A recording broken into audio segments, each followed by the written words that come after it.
कबीर राम बुलावा भेजिया,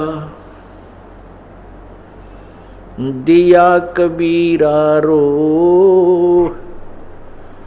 जो सुख है संत के संग में, वो बैकुंठ में न हो। प्रभु कहते हैं कि एक सच्चे भक्त को जब तत्व ज्ञान हो जाता है, तत्व ज्ञान से वो परिचित हो जाता है, उस समय उसकी स्थिति ऐसी हो जाती है जैसे कहते हैं कि एक पूर्ण भक्त, जो सच्चा भक्त है, जिसको तत्व ज्ञान हो गया है, और उसको यहाँ का ये राम, काल भगवान, काल राम, यदि ये कहे कि चलो तुम स्वर्ग में चलो, तुम्हें स्वर्ग में वास देता हूँ, कहते हैं परमात्मा कहते हैं हमने तो रोना आ जाता है कि जो सुख एक परम संत के पास होता है, परम संत के संग में होता है, वो सुख स्वर्ग में नहीं हो सकता। राम बुलावा भेजिया, राम बुलावा भेजिया, दिया कबीरा रो। जो सुख है संत के संग में, वो बैकुंठ में ना हो।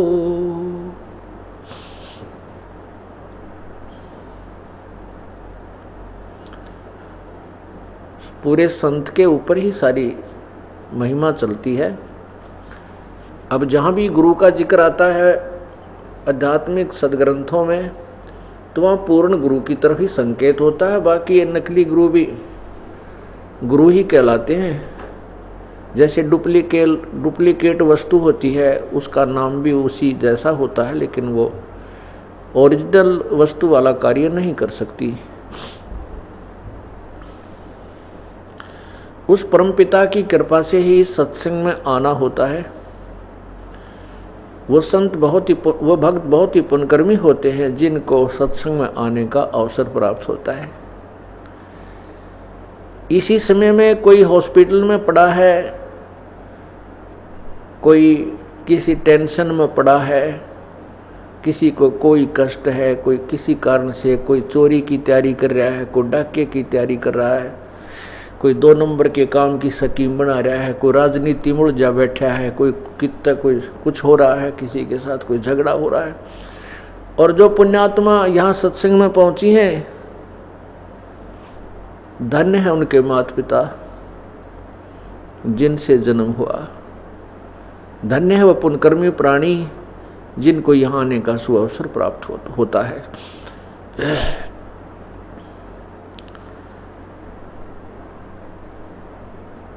और सत्संग में आने से परमात्मा की महिमा का ज्ञान होता है। जो भी हम जिस भी व्यवसाय के अंदर हम प्रवेश करते हैं, उसका ज्ञान हमें पूरा होना चाहिए, तभी हम उस व्यवसाय में सफल होते हैं। ये भी एक सौदा है, ये राम नाम का सौदा है, राम नाम का बिजनेस है। इस बिजनेस के विषय में आप पूर्ण रूप से मास्टर हो जाइए, फिर देखना इसमें कितना आनंद आता है। जब तक आप इसके मास्टर नहीं होते, आपको ज्ञान नहीं होता, तो आपको कोई भी विचलित कर सकता है। दास का उद्देश्य यही रहा है कि मैं आपको ऐसे रंग में रंग दूं, आपको वो तत्व ज्ञान करा दूं कि छोटे छोटे बच्चे भी यहाँ के ब्रह्मा विष्णु महेश से भी विचलित नहीं हो पाएंगे।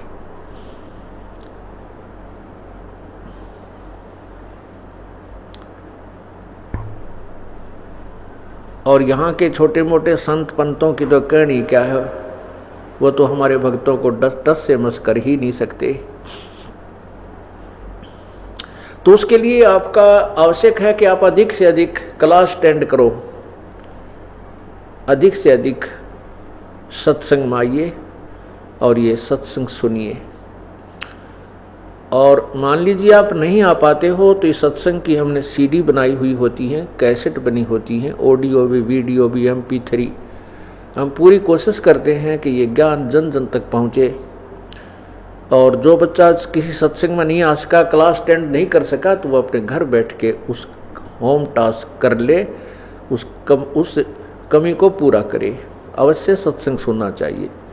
घर पर भी आप बैठ करके 1 घंटा प्रतिदिन नियम बनाइए कि एक सीडी स्वयं देखिए और बच्चों को भी दिखाइए, और साथ में यदि आसपास के आपके पड़ोस में कोई ऐसा है जिसके पास ये सुविधा उपलब्ध नहीं है, उनको भी आमंत्रित कर लीजिए और सत्संग अवश्य सुनाइए। लेकिन ध्यान रहे कि उसमें आप स्वामी मत बन जाइए। ये स्वामी बनना इस जीव के लिए खतरनाक होता है।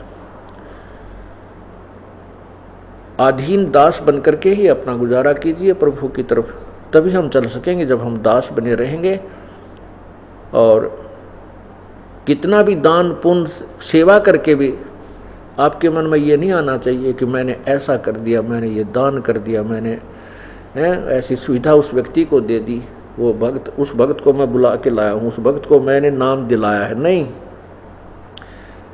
परमात्मा की कृपा हुई कि आपके माध्यम से आपको प्रेरित करके उस प्रभु ने ही ये सब कार्य उस पुण्य आत्मा के लिए करवाया है।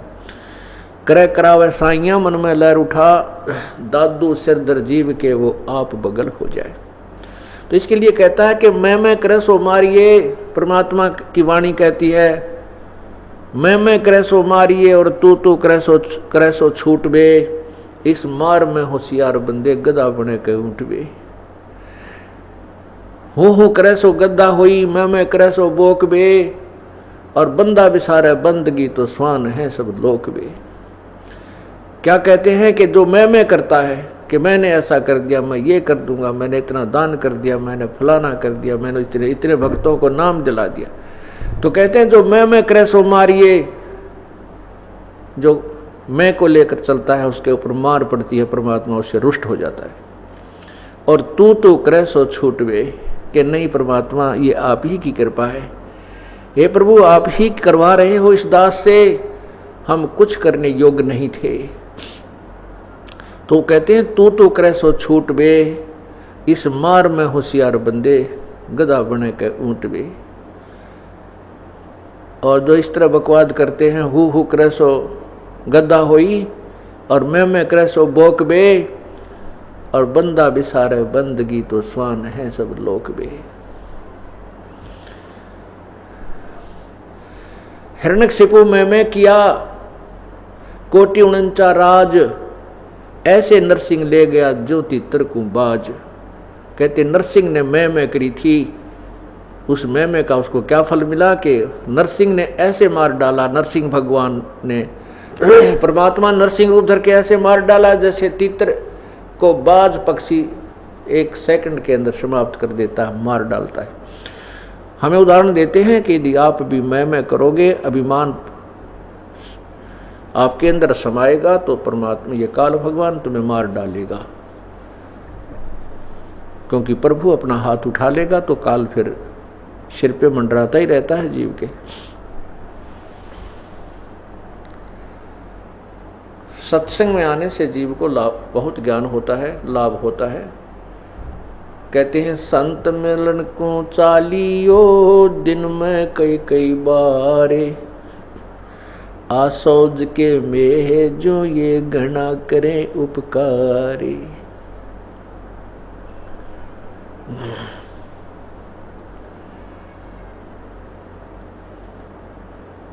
संत मिलन को चालियो तजमाया अभिमान।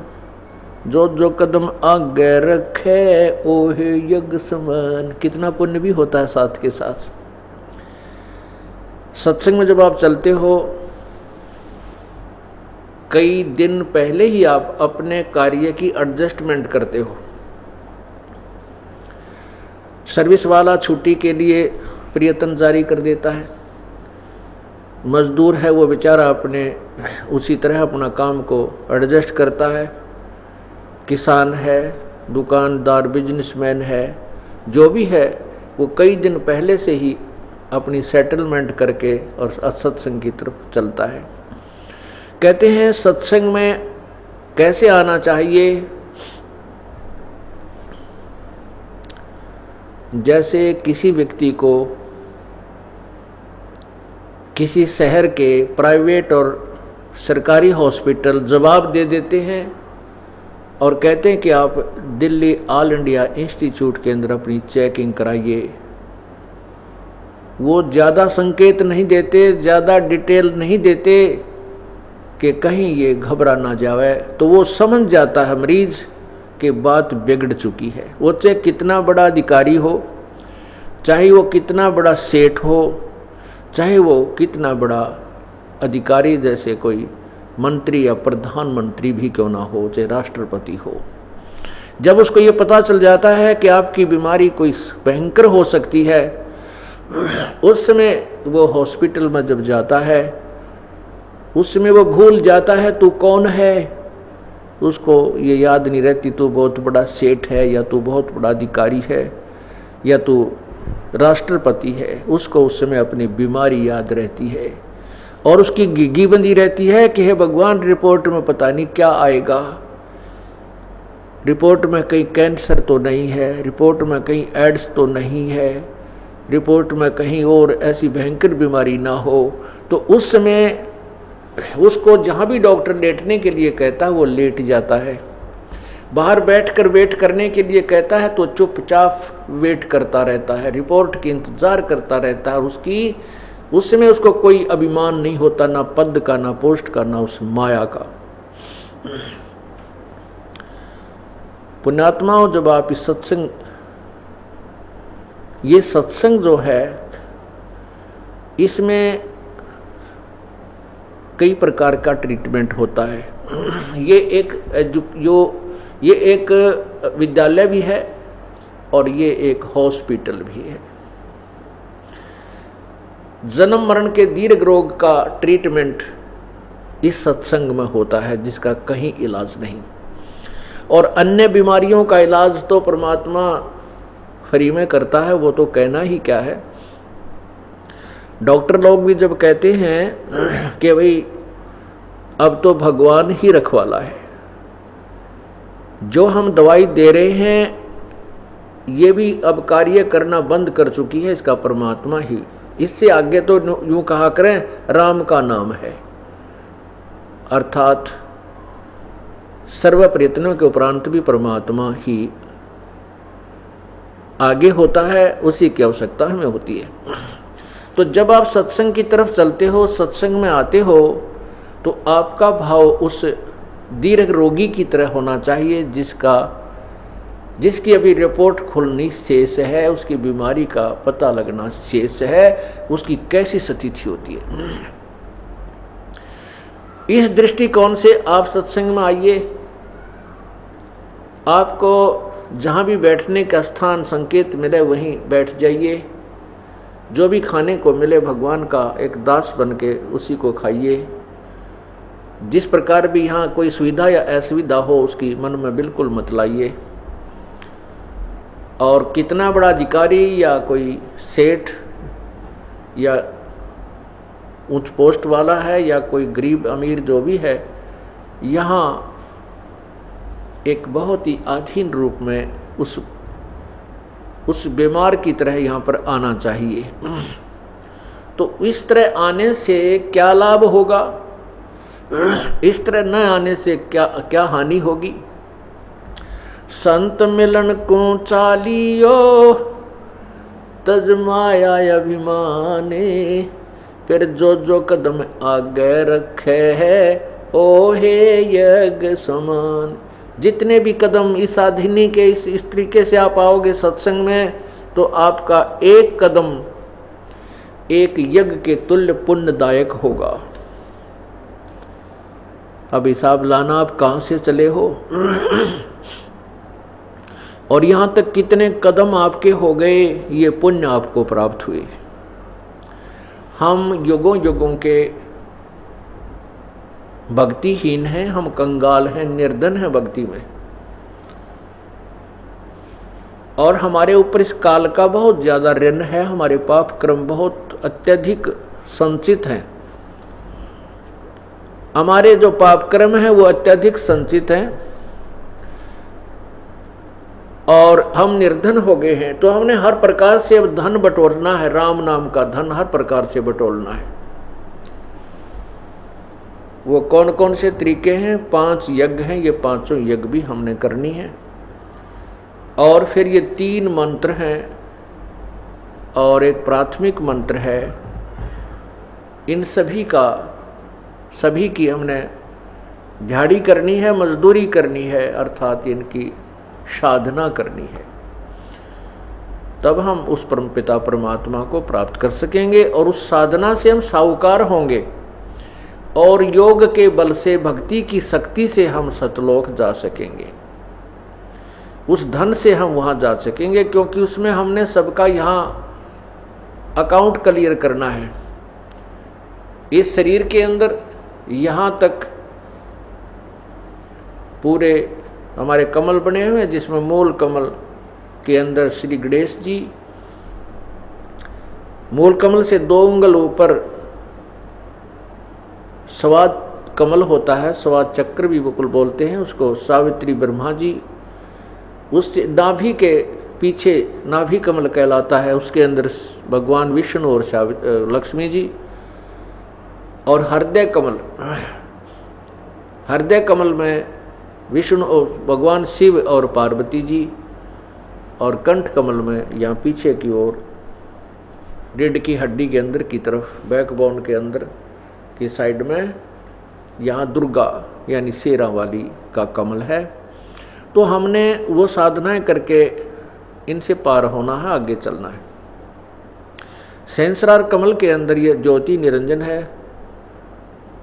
तो हम पहले त्रिकुटी में पहुंचेंगे। त्रिकुटी में जाने के बाद हमारा वो 2 मंत्र का जो सतनाम है वहाँ उसका हिसाब होगा, उसमें से एक मंत्र की कमाई हम वहाँ दे देंगे। और प्राथमिक जो मंत्र जो ब्रह्म गायत्री मंत्र आपको दिया जाता है वो हमें यहाँ तक बरी कराएगा।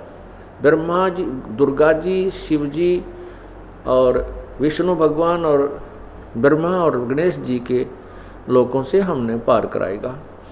इनका जो मजदूरी हम करते हैं, प्रथम मंत्र का जाप करते हैं, या कमाई इनको देंगे, ये हमें यहाँ से जाने देंगे, हमारा अकाउंट क्लियर होगा।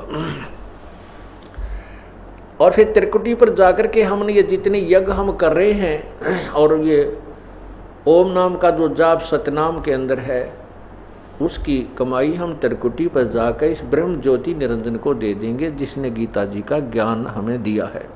और वो खुद कहता है गीता जी के 18वें अध्याय के 66वें श्लोक में कि सर्वधर्मान परित्यज्य माम एकम शरणम व्रज अहम त्वा सर्व पापे भय मोक्षामि मा शुच। गीता ज्ञानदाता भगवान कहता है कि तू मेरे लेवल की जितनी भी साधनाएं हैं वो मुझ में छोड़ दे, धार्मिक जितने कर्म तूने किए हैं मेरे सत्र के, वो मेरे में छोड़कर फिर उस एक सर्वशक्तिमान की शरण में व्रज माने जा, तब मैं तुझे सब पापों से मोक्ष कर दूंगा, तू चिंता मत कर। इसी का समर्थन गीता जी अध्याय 18 का श्लोक 62 में कहा है। गीता ज्ञानदाता कहता है कि हे भारत, तू सर्वभाव से उस परमात्मा की शरण में जा, जिसकी कृपा से तू परम शांति और शाश्वत स्थान अर्थात सतलोक को प्राप्त होगा। गीता जी के अध्याय नंबर 15 के मंत्र 4 में कहा है कि जब तुझे तत्वदर्शी संत मिल जाए, उसके बाद उस परम पद परमेश्वर की, उस परमेश्वर के तत्ब्रह्म यानी परम अक्षर ब्रह्म के उस परम पद की खोज करनी चाहिए, जहां जाने के बाद ये साधक लौटकर फिर संसार में नहीं आते। और गीता ज्ञानदाता कहता है कि जिस परमात्मा ने सारे ब्रह्मांडों की रचना की है और मैं भी उसी की शरण में हूं, गीता ज्ञानदाता कह रहा है।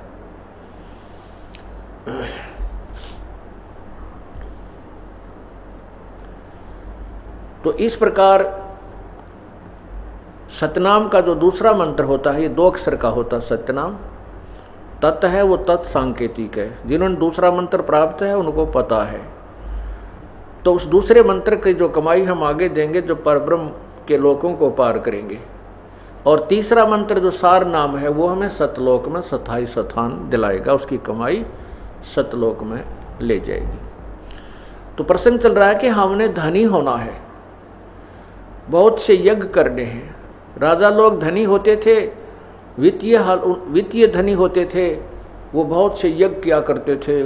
कोई 100 यज्ञ कर देता था, कोई 200 कोई 1000 यज्ञ करते थे। अब हमारे पास इतना वित्त नहीं है, लेकिन परमात्मा ने तरीके बताए हैं। कि संत मिलन को चालिए तज माया अभिमान, और जो कदम आगे रखे ओ है यज्ञ समान। तो आप अपने घर से यहाँ तक आए हो, जितने भी कदम आपके रखे गए वो आपके एक एक यज्ञ के तुल्य पुण्यदायक हैं। फिर यहाँ पर अन्य यज्ञ भी आपको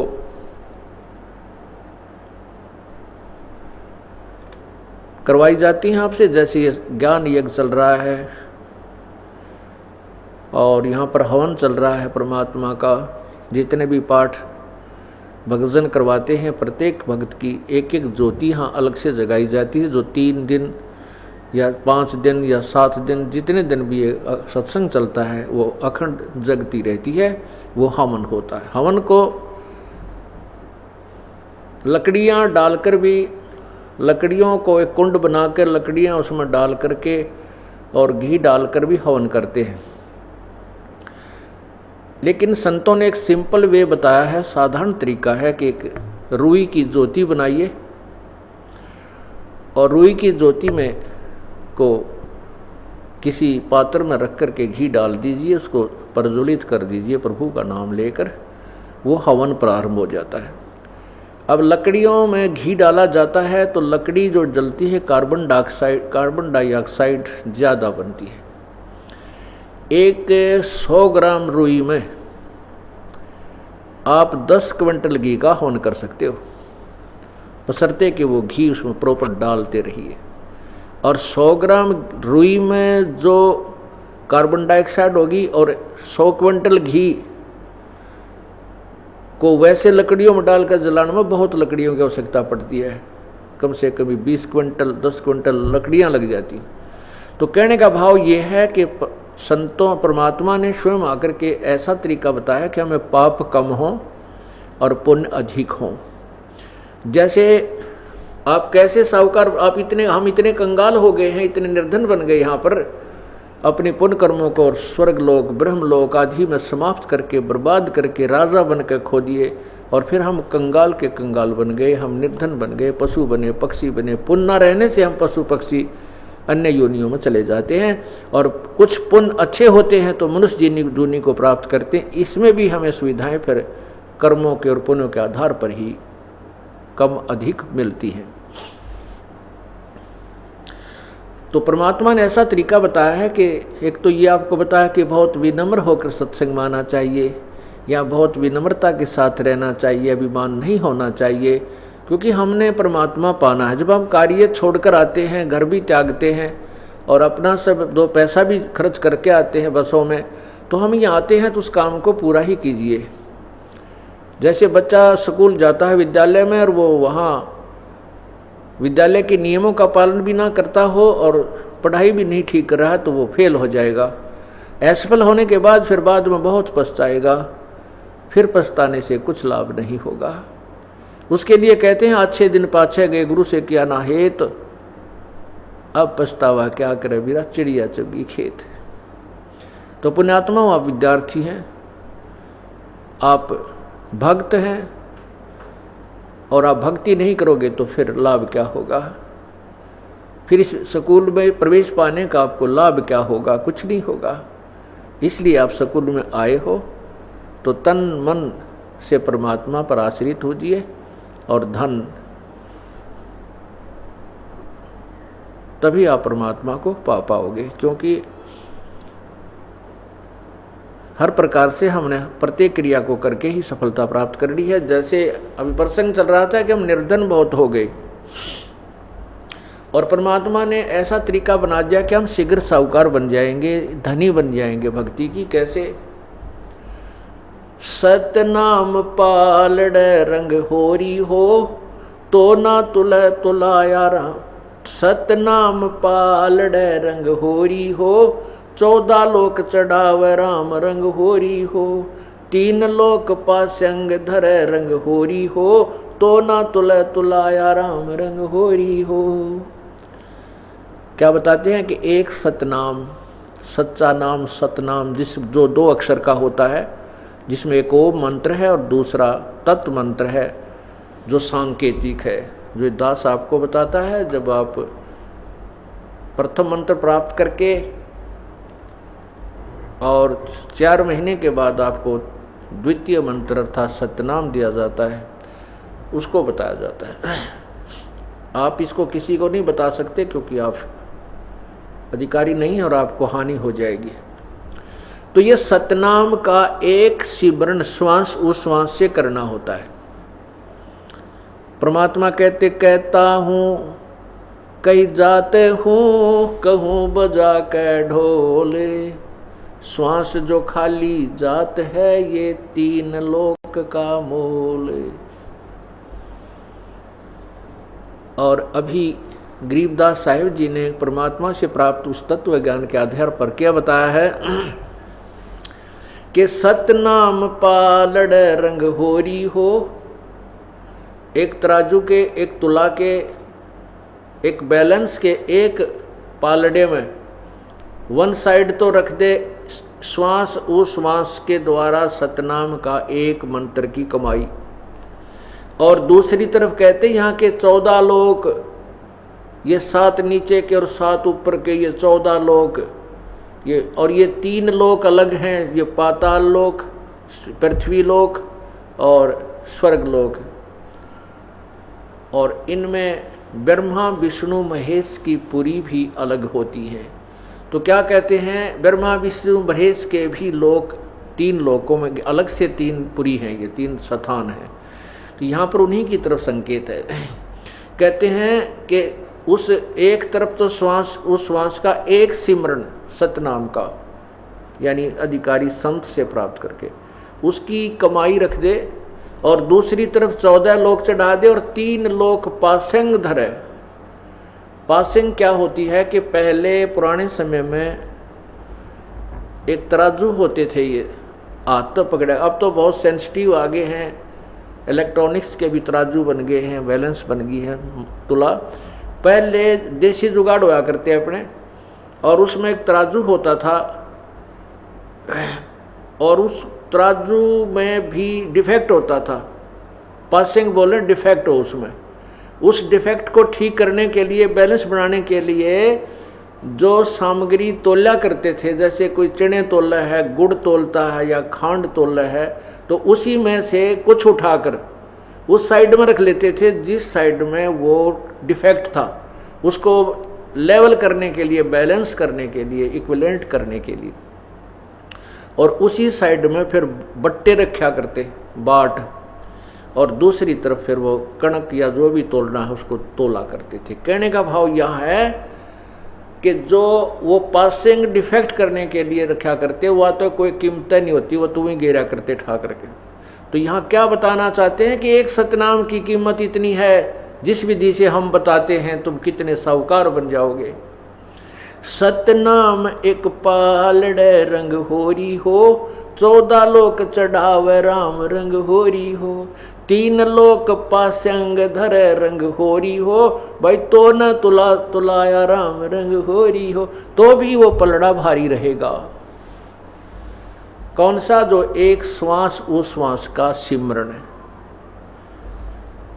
अब आप देख लेना आप कितना सुमन करते हो और फिर भी रह जाते हो, इसका मतलब है कि हमारे ऊपर बहुत ज़्यादा ऋण है, बहुत ज़्यादा ऋण है। असंख्य युग हो गए हमने यहाँ इस काल के जाल में फंसों को, और काल ये ऐसा चतुर है कि हमारे पुण्यों को बहुत शीघ्र बर्बाद करवा देता है, कोई न कोई कारण बनवा देता है।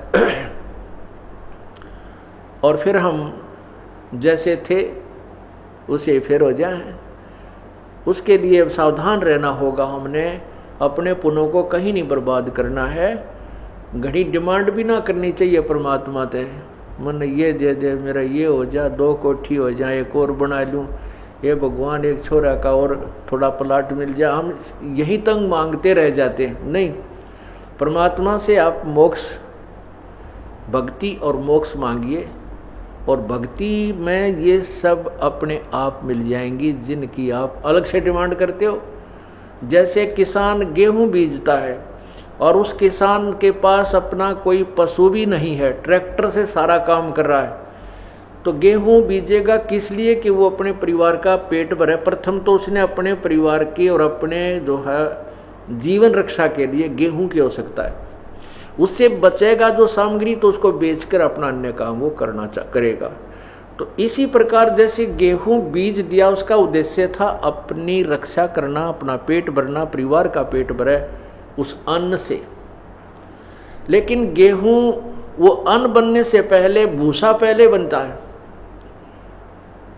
वो भूसा जो बनता है तूड़ा, वो पशुओं का चारा तो फ्री में बनता है, धक्के तो बने अपने आप बनता है, वो तो बाई प्रोडक्ट है उसका, किसका? कनक का, गेहूं का। इसी प्रकार यदि हम मोक्ष उद्देश्य से भक्ति मांगते हैं प्रभु से, तो उस भक्ति के अंदर यहाँ के तुमने जो ठाठ बाट की आवश्यकता है वो तो आप मिलेंगे, बिना मांगे मिलेंगे, वो तो भूसा है यहाँ का। कोई बात नहीं, अभी ज्ञान नहीं है क्योंकि हम बहुत सताए हुए हैं दुखों के, तो उसके लिए कुछ तो परमात्मा अपने आशीर्वाद से तुम्हें एडवांस लाभ दे देता ताकि आपकी श्रद्धा कबीर परमेश्वर में बने कि ये भगवान है। उसके बाद फिर कहता है कि पुत्र अब तुम खुद करो, बेटा बेटी अब तुम साहूकार बनो, तुम स्वयं मेहनत करो, इस नाम का जाप करो, इस तरह धर्म करो, ये पुण्य करो। तो जैसे कोई ज़्यादा कहता है मुझे ऐसी तकलीफ है, मैं ऐसा है, तो हम कहते हैं तुम एक हवन के लिए, ज्योति के लिए संकल्प करो। इसी को कहते हैं आप पाठ के लिए संकल्प करो, क्योंकि हम अपने परमात्मा अपने आशीर्वाद से तो आपको देता ही देता, उसके बावजूद भी आप इतने वीक हो चुके हो कि फिर भी उभरते उभरते समय लग रहा है। तो उसको कवर करने के लिए वो आपको बताया जाता है कि ऐसा कर दीजिए। लेकिन जो कहते हैं बिन इच्छा दो देत है सो दान कहावे, और फल बाँचे नहीं ताश का वो अमरापुर जावे। जैसे आप पुण्य करते हो या हवन के लिए, कोई भी ज्योति के लिए जो दान करते हो, ये सबसे उत्तम बताया है कि कोई बिना डिमांड के करना चाहिए, इसमें दोनों फल मिलते हैं। यदि हम किसी डिमांड की कोई परमात्मा से मांग करके जो पुण्य करते हैं वो काम तो हो जाता है, लेकिन वो पुण्य बराबर हो गया, उस पुण्य के प्रतिफल में आपने ले लिया। और बिन इच्छा जो देते सो दान कहावे, फल बाँचे नहीं ताश का वो अमरापुर जावे। जो दान आप करते हो सब इच्छा से कर्तव्य समझकर, जैसे गीता जी के 3रे अध्याय में लिखा है कि जो व्यक्ति परमात्मा के दिए हुए उस धन में से जो दान नहीं करता वो तो पापी, एक पाप खाता है। इसलिए हमारा परम कर्तव्य है कि हम कुछ पुण्य करें, यज्ञ करें। तो उसके लिए हमारा परम कर्तव्य समझ करके हम जो पुण्य दान जो भी करते हैं, पाठ आदि करवाते हैं, उसका फल दोनों लाभ देता है। वो आपके जो काम अड़े हुए हैं उनको भी सेट करता है, क्योंकि आपने बिन इच्छा एक कर्तव्य समझकर दान पाठ आदि करवाया है, और आपको सतलोक जाने के लिए भी उसका पुण्य सहयोगी शेष रह जाता है। अब जो प्रसंग चल रहा था कि संत मिलन को चालियो दिन में कई कई बारे, आसौज के मेह जो वो घना करें उपकार। कई बार ना कर सके, कई बार ना जा सके, तो दिन में जा 2 बार। 2 बखत कर ले कह कबीरता दास को हो, काल दगा ना दे। कहते हैं संत के दर्शन यदि तू कई बार ना कर सकता तो दिन में 2 बार कर ले। और 2 बार भी, क्योंकि 2 बार तो दूर वाले नहीं कर सकते, उनके लिए कहा कि 2 बार नहीं कर सकता है तो कर 1 बखत कर ले। 1 बखत भी नहीं कर सकता है तो हफ्ते में 1 बार अवश्य दर्शन कीजिए। हफ्ते में भी नहीं कर सकता है तो 15 दिन में अवश्य दौड़ कर जाइए। और हफ्ते 15वें दिन भी नहीं कर सकता है, 1 पखवाड़े भी नहीं कर सकता है तो मंथ में 1 महीने में तो अवश्य ही जाइए। फिर भी परमात्मा क्योंकि ज़्यादा दूर होने वालों के लिए कहते हैं कि 1 महीने में नहीं जा सकता है तो तीसरे महीने अवश्य पहुंचिए। तीसरे महीने नहीं जाता, छठे महीने अवश्य आइए। छठे महीने भी नहीं जाता तो 1 वर्ष में अवश्य संत के दर्शन कर लीजिए। और कहते हैं 1 वर्ष में भी जो नहीं दर्शन करने जाता है, कहते हैं 100 भक्त साकेट कहलावे। 1 वर्ष में भी अपने गुरुदेव के दर्शन के लिए नहीं आता है तो उस भक्त नहीं है, उसमें कोई भक्ति नहीं है, वो साकेट कहलाता, अर्थात वो उपदेशी नाम युक्त नहीं है। अब यहाँ प्रश्न मन में उठता है कि जैसे गुरुदेव जी आपके जेल में पड़े थे और आप दर्शन नहीं कर सके, ये इमरजेंसी में लागू नहीं होता। ये प्रभु की लीला समझ करके उसमें उसके लिए लागू नहीं होती हैं बातें। जैसे आप स्वतंत्र हैं, आप और दास भी विराजमान है और अब भी आपकी रुचि कच्ची है, तो आपकी भक्ति का लेवल, आपकी भक्ति का सत्र आपके पास विद्यमान है कि आप कितने भगत हो, कितनी आपकी श्रद्धा है, कैसे उमंग आपके अंदर उठ रही है या नहीं उठ रही है। उतनी ही लगन से आप यहाँ आ रहे हो तो उतना ही आपके अंदर प्रभु का प्यार है, आपकी श्रद्धा है।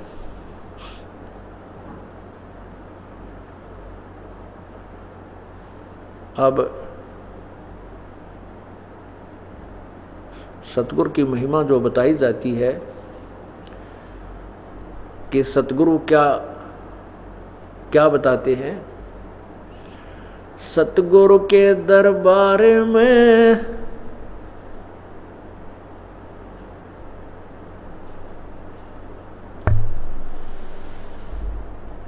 सतगुरु के दरबार में जाइयो कई एक बारे, भाई भूली वस्तु याद दिलावे हैं सतगुरु दातार।